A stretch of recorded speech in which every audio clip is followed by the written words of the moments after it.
Hi, I'm Dave D with XP Team USA. We head out to central Iowa, where team members Lennie Quelland and RC Dunn are standing by. Through much research, they have uncovered the lost coal mining town of Enterprise. Guys?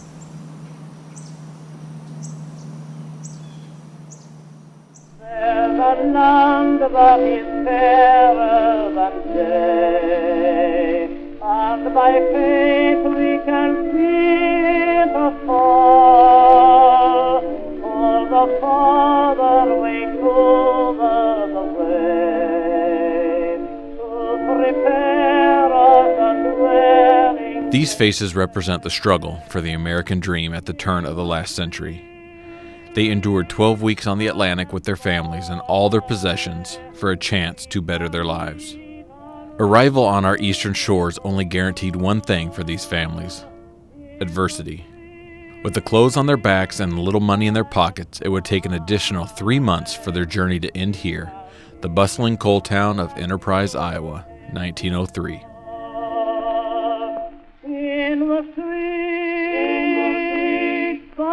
Close to a century has passed since that thriving coal town simply disappeared and was transformed back into fertile farmland to feed the world. If it wasn't for a chance encounter with a lovely farmer's widow approaching 90 years old, we may never have discovered Enterprise. Sitting on her front porch that summer afternoon, we were certain she didn't remember our names, but she vividly described this coal town Enterprise that was one of the rowdiest places she remembers as a little girl. With nothing but a name, Lynn set out on what would become a 2-year journey of discovery for us. With our XP Deus metal detectors, we have erased 100 years of lost time. We are bringing Enterprise back to life. Once again, strolling down Flannery Avenue, exploring the homes of close to 3,000 immigrants, and finding the artifacts they left behind.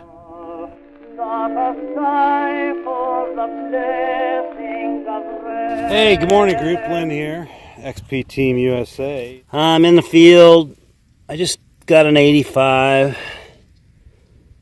Just rolled this over, and it looks like maybe some type of medallion or something. It looks like it's got, I don't know what it is. TAA? No, I don't think so. There's some more writing on the back. So I don't know, some type of tag maybe? We brought in State of Iowa curator Leo Landis to help us understand Enterprise. There are mines in the 1860s and the 1870s, but it's in the 1880s where, with railroads coming in and heating stoves, those are the two main uses of Iowa coal, and it's often local where coal mining really takes off.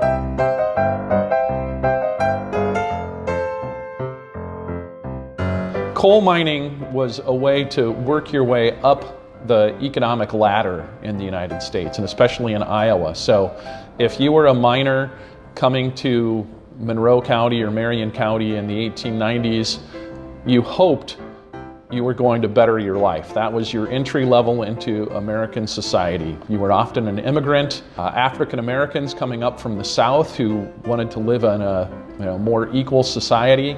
So those were the people who were coming up to the coal mines and hoping to better their lives in Iowa. Hey group, Lynn back again.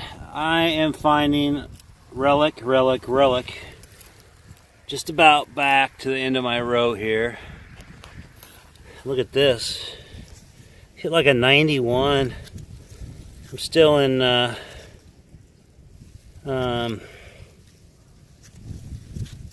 13 kilohertz. I think that is a clock. Maybe not. I thought it might have been a clock winder.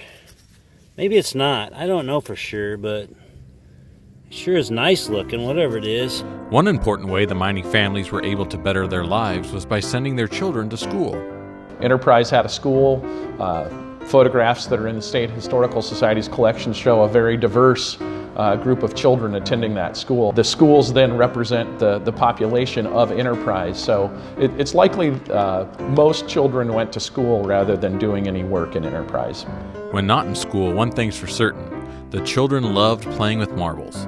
The farm field where Enterprise once stood is littered with ceramic, handmade Bennington marbles. What's up, everybody? Here at Enterprise. Got Lynn to grab the camera. Check out this surface find. Old Bennington marble. You can see where the posts went through it when they put it on the lathe to get the roundness before they would put it in the kiln. This is how marbles were made before glass. This is like pottery ceramic. So pretty cool, just sitting right here along the corn stalks.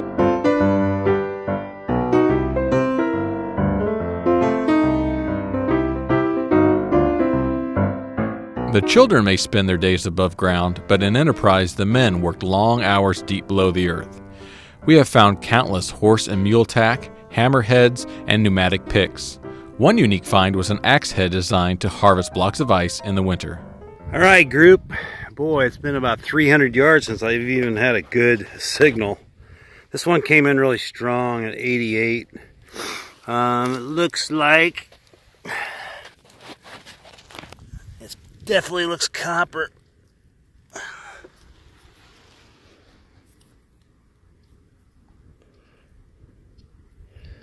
can't tell what that is. Oh, I think I see it. Army. I bet you this is a horse rosette.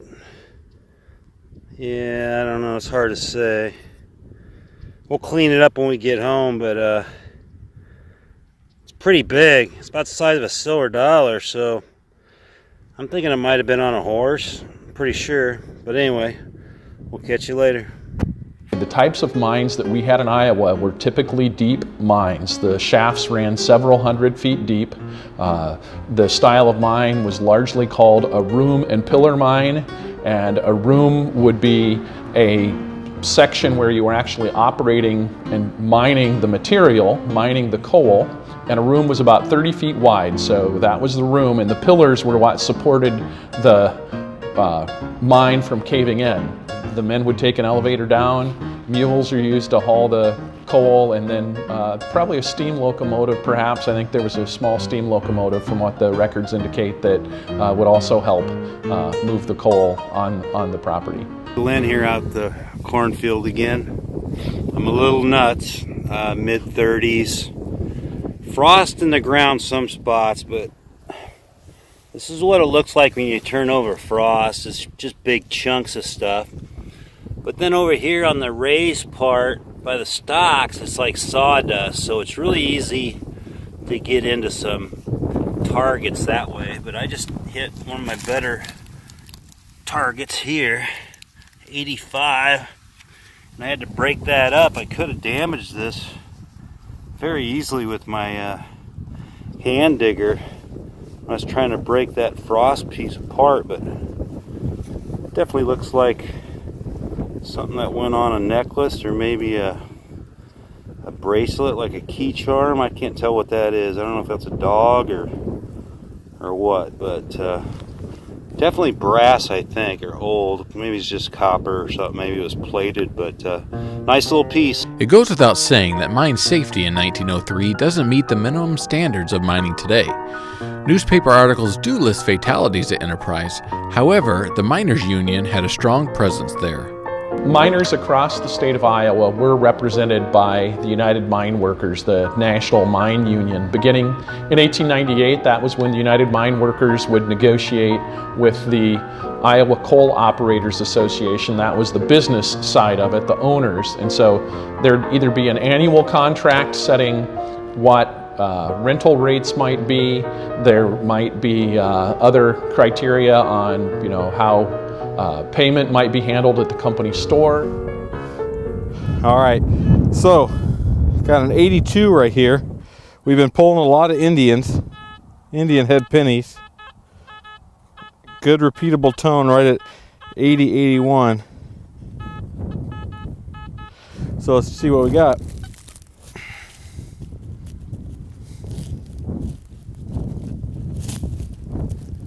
Ground is hard.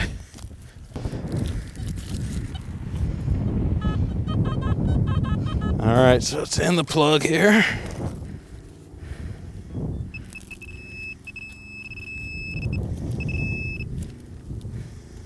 Ah, cool.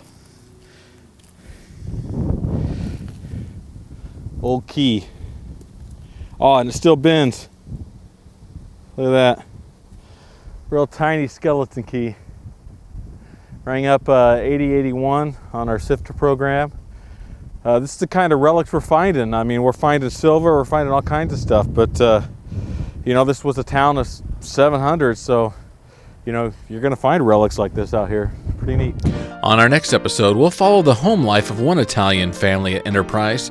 We'll dive deep into some of our unusual finds that provide us with a glimpse of what life was like in Iowa at the turn of the last century.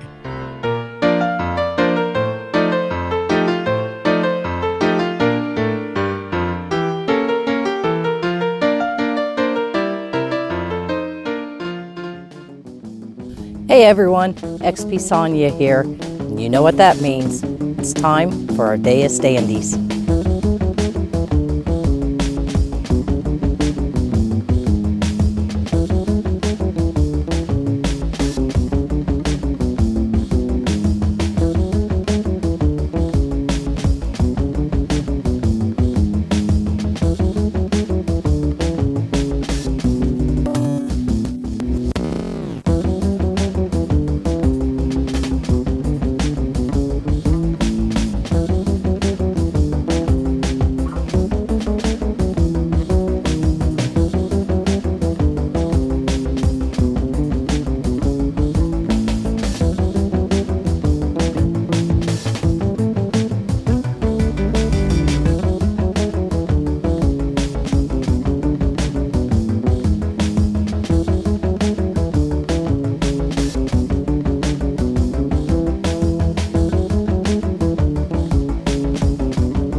We'll just get right to it. This month's winners, John Tetriolt's 1785 Nova Constellatio. Congratulations, John. Send me a PM with your address and we'll get those prizes out to you ASAP. What do you say we head over to the UK, where Gary Blackwell is standing by for another XP Skill School? Hi Dave, thanks very much. Welcome to a very windy day in the UK. There's lots of relic hunters all over the world, and they're not necessarily interested in single coins. They just want big targets and deep. They don't care whether it's ferrous or non-ferrous. I'm sure there's lots of guys out there watching who are thinking, yeah, we search Civil War sites. What's the settings, Gary? What settings am I using with the ORX to complement this X35 coil on lower frequencies? Well, it's program number 1. It's the gold mode. But I'm making just 1 or 2 slight adjustments to it. First of all, I'm going to go into the menu, sensitivity 95, I'm going to leave that exactly as it is. Drop down, now it defaults at 17.2 kilohertz, if you've got the X35 coil on that is.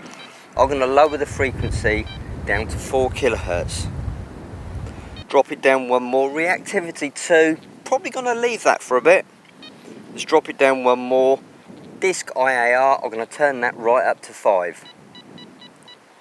Now disc IAR will eliminate some surface iron, but deep iron, it's still going to give you a good signal on. Iron volume on. Once more, threshold. Now this is one of my favourites. Threshold gives a background carrier in the headphones, so it's kind of gives you a baseline. So let's turn it up and you'll hear it coming in. That's all there is to it. That's my settings for deep relics using an X35 coil. All I need to do now is ground balance. So first of all, we find a clean piece of soil, pump the coil a few times, and you can hear the ground balance is wrong here. Press the pinpoint button once. Now it's ground balanced, and the 2 numbers on your screen should correspond. Now the secret to using this mode is listening out for the right type of signal. There's going to be loads of signals out there, but we just need one specific signal. It's going to be faint, it's going to be very soft, but it's going to be wide. Lots and lots of signals out there, they're going to be short and choppy, we're going to ignore them. We just want this one particular textbook signal. It really is a game of patience. 1 shot, 1 kill.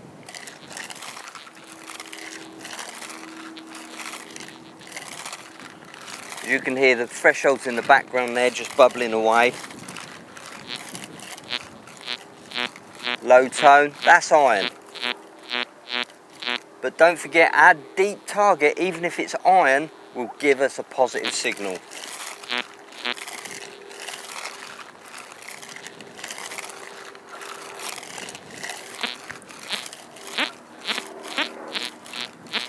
Not what we're after, too short. You can use this method even if there's a lot of surface nails about. A top tip is keep your coil about 8-9 inches above the ground.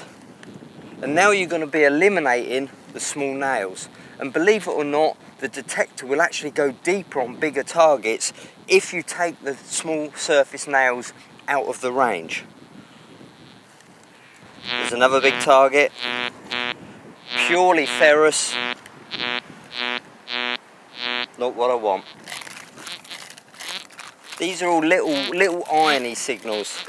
Just to give you an idea of what sort of signal I'm looking for, let me put my spade on the ground.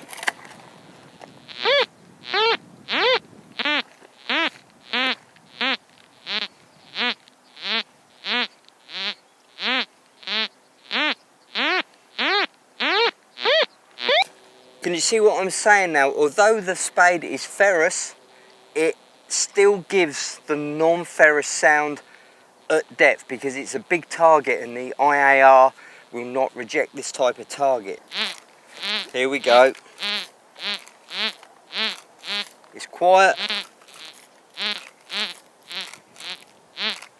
It's wide. There's no meter reading, which is always a good sign.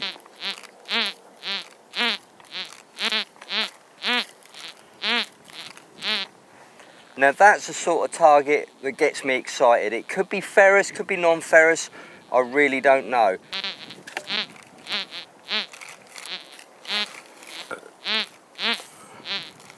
So the signal starts here. And it starts coming in here.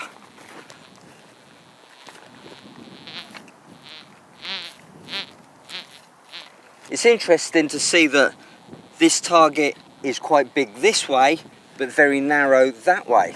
I love using this search method. All right, you need nerves of steel and you need to adapt a lot of patience. You're actually using this machine as a tool. And that's the great thing about it. It can be adapted for different search scenarios. 1 minute you could be searching for coins, gold nuggets, or in this case, we're trying to train ourselves to listen for a specific target while ignoring everything else. It really is a game of patience. And do you know what? There might only be one big deep target in this whole field. So, you know, don't go out there using this method expecting to find lots and lots of targets. Besides that, deep targets are a nightmare to dig. You really want to go hunting with a buddy if you're using this type of search methods.